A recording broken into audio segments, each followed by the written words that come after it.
This is Shyam Global Radio in partnership with Timber Media, Podcasters for India Inc. Okay, I love a good process and I love a good conversation about putting processes in place. So I'm not going to waste another minute not diving straight into this episode of Shyam Global Radio. Welcome back, everybody. And on today's podcast, we are going to be talking about HR operating models for the coming year. Now, HR operating models serve as the blueprint for HR service delivery, enabling organizations to optimize resources, enhance efficiency, and foster a culture of continuous improvement. Now, as 2025 draws closer, the need for agile and adaptable HR operating models has become more pronounced.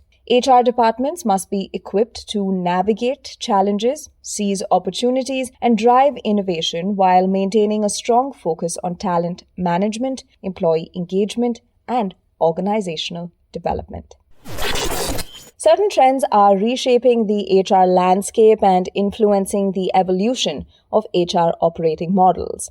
The trends, to name a few, include digital transformation, workforce agility, employee experience, data-driven insights, and globalization and diversity. Now, we've covered all of these in detail in previous podcasts, so let me give you the gist. HR operating models must embrace new capabilities and approaches to enhance efficiency, data-driven decision-making, and employee experiences. Now let's get to the meat, the essence, the sum, the substance of today's conversation. The three operating models that could reimagine HR in 2025. The first being the expanded competency model, the second being the internal consultant model, and the third being external leverage, maximum outsourced model. So let's dive in. The first one up on the podium is the expanded competency model. Now, this model adds an HR partner role to enhance the traditional setup. HR BPs, HR business partners, and COEs, centers of excellence, guide strategy, while HR partners and shared services manage daily tasks. Ideal for large global firms with key hubs, it ensures that HR BPs stay strategic. Local HR managers handle tasks like employee relations and community building that can't be centralized. However, not all transactional tasks can be standardized or moved to these centers. This model keeps HR BPs focused on strategy. It also addresses local transactional tasks that service centers can't always handle, like employee relations, engagement, and community building, by introducing the HR manager role. For example, strategic thinking, where HR professionals develop the ability to think strategically to align HR initiatives with broader business objectives and anticipating future workforce needs. This enables HR to proactively shape organizational strategies and drive long-term success. In terms of data analytics, given the amount of workforce data, HR must cultivate analytical skills to extract insights and inform data-driven decision-making. This empowers HR to identify trends, predict outcomes, and optimize talent management strategies. And then there's change management, of course. In a rapidly evolving business environment, HR must deftly manage change and foster a culture of continuous improvement. This eases organizational transformations, helps navigate disruptions, and supports employees through periods of change. Now on to the second model, the internal consultancy. Now, internal consultancy involves HR professionals acting as trusted advisors, providing expert guidance and solutions to address organizational challenges and drive continuous improvement. It's a cyclical model where HR BPs are part of the business organization. Enterprise resources in the COEs act as internal consultants and help with specific business unit needs on a project-to-project basis. For instance, there are compensation experts for sales incentive design and talent management experts for learning and development projects. These internal consultants handle project delivery and provide results for the business. They're called back when new BU issues come up. This model is especially relevant in organizations that work as large global groups of fairly independent business units. In these organizations, there is a high expectation for business knowledge from both business partners as well as COE design experts. There's also a focus on BU-specific program design. Internal HR consultants bring deep knowledge and expertise to the table combined with an objective perspective. They can assess organizational challenges impartially and offer data-driven recommendations tailored to the organization's unique needs. Now, internal consultancy also fosters a collaborative partnership between HR and business units. Yeah, the relationship you maybe never wanted, but absolutely need.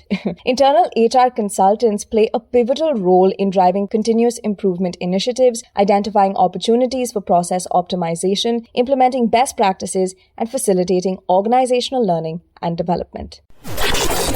And finally, the last model, which is all about harnessing external leverage in HR operating models. Now, this operating model is a twist on the traditional one. It includes business partners, centers of expertise, as well as a service center. But here's the kicker. The centers of expertise here run with very few resources because these centers focus on internal strategy while outsourcing event-driven tasks like merger integration, change enablement, seasonal recruiting, and hiring external talent from contractors to consultants as needed to meet business unit needs. Now, this model also heavily relies on an outsourced provider to manage its service centers. The emphasis is on simple processes and low-cost delivery. This approach helps HR cut fixed costs for the organization while still supporting HR initiatives when the business requires them to. This model is ideal for low-margin and stable organizations that mainly operate within one country or location. Smaller-scale organizations might not find it practical to invest in ongoing design work or staffing within centers of expertise. What are the advantages? Well, there are quite a few. Outsourcing specific HR functions or processes to external service providers allows them to focus on core competencies and strategic initiatives. Common areas for outsourcing include payroll processing, benefits administration, and recruitment support.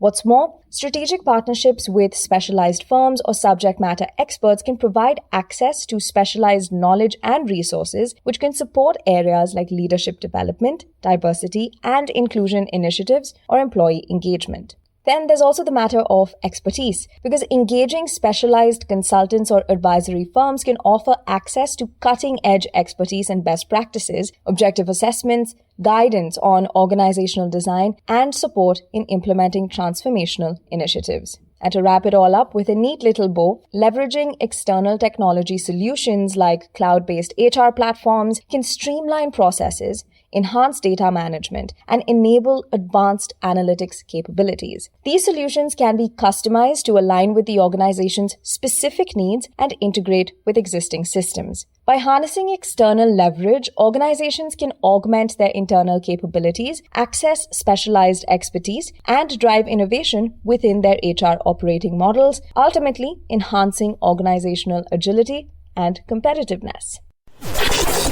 Now, if any of these models seem like the one for you, there are a couple of things to keep in mind when looking at the implementation of a future-ready HR operating model, because it requires a strategic and holistic approach that considers the organization's unique needs, challenges, and goals. The following steps, I'm sure, will guide organizations in successfully transitioning to a new HR operating model. The first would be to conduct a comprehensive assessment, as with anything, starting with all of the knowledge you can possibly have about a current situation is probably the best way to go. Begin by evaluating the current state of the HR function, identifying the strengths, weaknesses, and areas for improvement. A good old SWOT analysis never hurt anybody. Gather input from stakeholders across the organization to gain a comprehensive understanding of their needs and expectations. Then move on to step 2, which would be to clearly define the future state. Based on the assessment findings and organizational objectives, define the desired future state of the HR operating model. This should include the structure, roles, and responsibilities,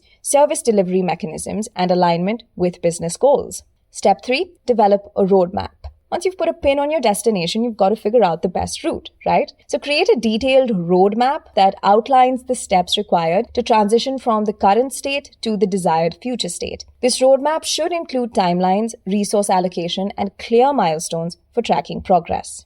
Next, build your capabilities. To get to your destination and travel along that roadmap that you have defined for yourself, identify the competencies and skills that will be required to support the new HR operating model and develop a plan to build or acquire these capabilities. Now, this may involve training and development programs, strategic hiring, or leveraging external resources, all of which should give your time to. And finally, continuously evaluate and refine. Regularly assess the effectiveness of the new HR operating model and make adjustments as and when needed. Establish feedback loops and performance metrics to identify areas for improvement and ensure alignment with evolving organizational needs. By combining these three pillars, expanded competency, internal consultancy, and external leverage, organizations can unlock the full potential of their HR operating models, enabling them to attract and retain top talent, foster a positive employee experience, and drive organizational success in the ever-evolving business landscape.